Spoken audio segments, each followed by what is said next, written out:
Welcome to Ahead of the Times, where we withdrew from the 2016 presidential race before it was cool.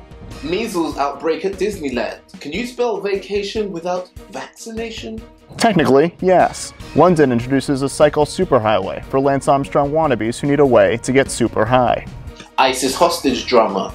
Who will die in the season finale? For the latest on the outbreak at Disneyland, we go to our senior expert on ruining a good time, Toby.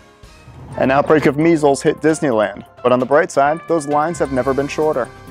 And kids get an educational adventure about the eradicated diseases of yesteryear. The origins of the disease are people who reject vaccines because of debunked conspiracy theories that they're the cause of illness, autism, and probably 9/11.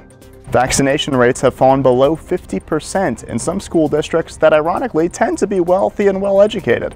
Can we get a Band-Aid song for Beverly Hills? Vaccines.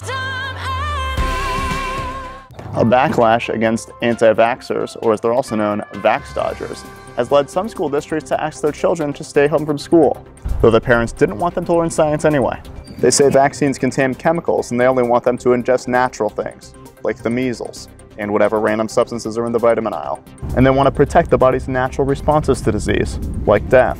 My prediction, I think this measles outbreak will continue to spread until they start offering vaccines at Whole Foods. For the latest on the ISIS hostage crisis, we go to our senior married correspondent, Ola. You're gonna die alone, Toby. Hostage negotiations with ISIS ended tragically in news nobody could have seen coming. 2 Japanese hostages were executed after ISIS initially demanded $200 million. $100 million each? Who were these hostages? Wayne Rooney and Alex Rodriguez? Many countries, though not the US or the UK, have paid ransoms in the past, which has only encouraged the problem as citizens of those countries are now targeted. So the next time you're in Syria, remember to wear a US or UK flag so people know not to bother you. ISIS saw the talks as a source of legitimacy for the Islamic State, showing they could be negotiated with.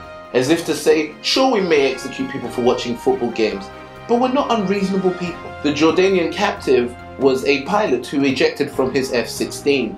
The coalition says he suffered mechanical failures as the Islamic State has no air defenses. How do $40 million planes keep crashing for no reason? Who's running them? Malaysian Airways? My suspicion is that he got distracted by the in-flight entertainment. ISIS wanted to exchange him for a female attempted suicide bomber who failed to detonate. Who says they don't value women? If she stayed in Jordan, she could face death alone. Whereas if she went back to the Islamic State, she would not be alone. A large movement in Jordan sprung up to withdraw from the coalition and to trade for the pilot. There was no proof he was alive, though suspicions were he could be in Hollywood. There's lots of pilots there nobody's ever seen. Like mine. Then a video was released showing the pilot being executed by being burned alive. How awful an organization are you where beheading is the humane option? Jordan took revenge by executing the failed suicide bomber. My prediction is next time Jordan captures a suicide bomber, they'll give them back the way they found them, with a bomb attached. And for the latest in cycling, we go to our senior pedophile, Toby. London Mayor Boris Johnson is backing a proposed bicycle highway across London. The move comes after extraordinary congestion has led to some pundits predicting riots in the tube, raising concern in the new JD Sports carriage. The move could improve relationships between cyclists and drivers, since when you're a cyclist, you only see the worst in drivers, and when you're a driver, you don't see cyclists at all.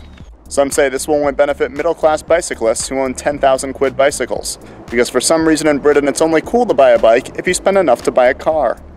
Boris Johnson, of course, has always been an advocate for cycling, as he always bikes to work in order to set a good example, and have an excuse for why his hair looks like that. Kiosks around London you can get so-called Boris bikes, as well as Boris helmets. Cab lobbies have rallied against the change, describing cyclists as loud blabbermouths.